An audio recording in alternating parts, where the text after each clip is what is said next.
usuke wakulonda uphile uphushe uphumile pass down ulobo yachaza amaphupho okanye ufanele ukuthi-ke siyacela ukuthi ube yimember cela ukuthi ube ngonikelayo kwi-channel number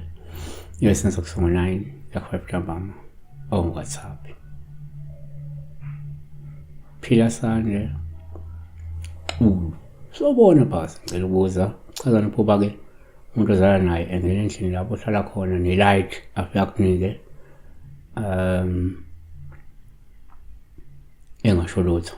le light eshajwayo ebengiyisebenzisa-ke uma kuhamba ugesi ngikhanyise ngayo yangilahlekela maybe izobuya maybe uzoyithola i-light yabona we don't know because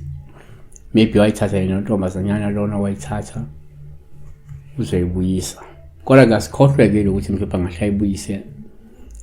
ngize kwathathwa kuyo kodwa sibheke nje iphupho-ke ngokwesayini one ngokuthiwa yini i-light ilambu ngesizulu ilambu yini ilambu light it's a bulb light bulb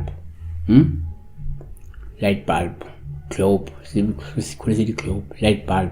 globe whatever ubiza kanjani kuwe kodwa-ke i-light ilambu one ngokujwayelekile uma ngenze kuphuphe umuntu kuwupha ungaba woluhleke uma ekunika ilambu lokho kusho ukuthi kungenzeka uzokuba nenhlanhla uphumelele uphinde ubusiswe ngenhlalakahle okanye lo muntu uzokutholela ithuba elisha elihle yabona so kuyenzeka futhi uma uphupha umuntu kuba uphawu oluhlume ekunika ilambu lokho kusho ukuthi kungenzeka lo muntu uzokusiza akwenzele umusa nobubele akunika isixazululo senkinga noma vuselele ithemba kuwe 3 kwesinye isikhathi uma uphupha umuntu uphawu oluhle futhi uma ekunikeza ilambu lokho kusho ukuthi kungenzeka lo muntu uzokunika usizo noma iseluleko nolwazi olunzulu okanye isiqondiso esibalile futhi osidingayo wena amahubo 19 verse 105 izwi lakho liyisibani ezinyaweni zami nokukhanya endleleni yami kanti-ke number 4 kwabanye uma uphupha umuntu kuwuphawu oluhlume kunikeza ini ilambu lokwasho kungenzeka lo muntu uzokuyala okanye uzokufundisa noma kuzokushumayeza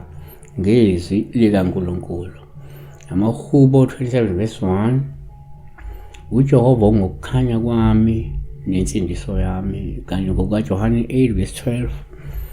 ngakho uJesu waphinda wakhuluma kubo wathi mina ngingukukhanya kwezwe ongilanda kasoze ahamba ebumnyameni kodwa woba nokukhanya nokuphila woba nokukhanya kokuphila number 5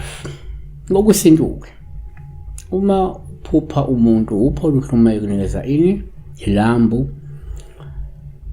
lokhu ngasho ukuthi kungenzeka izinto zakho zizokhanya ngoba mhlawumbe zizokhanya izinto zakho noma seqala ukukhanya ngoba kungenzeka lephupho lifika ngoba ubuyiko zihlambulula noma usebenzisa amakhambi amahle okususa ubumnyama okususa amathunzi kuwe so it makes sense now uma lo muntu esekunikeza-ke manje ilambu yabona ezokunikeza into yokukhanyisa lo muntu ekhanyayo ngoba kusho ukuthi-ke le nhlambululo ihambe kahle izoletha ukukhanya nobunhlanhla phezu kwempilo yakho noma uhlambulukile njengamanje ukuthi uyahlambulula noma-ke njengoba ufutha njengoba ugquma njengoba uphalaza njengoba ugeza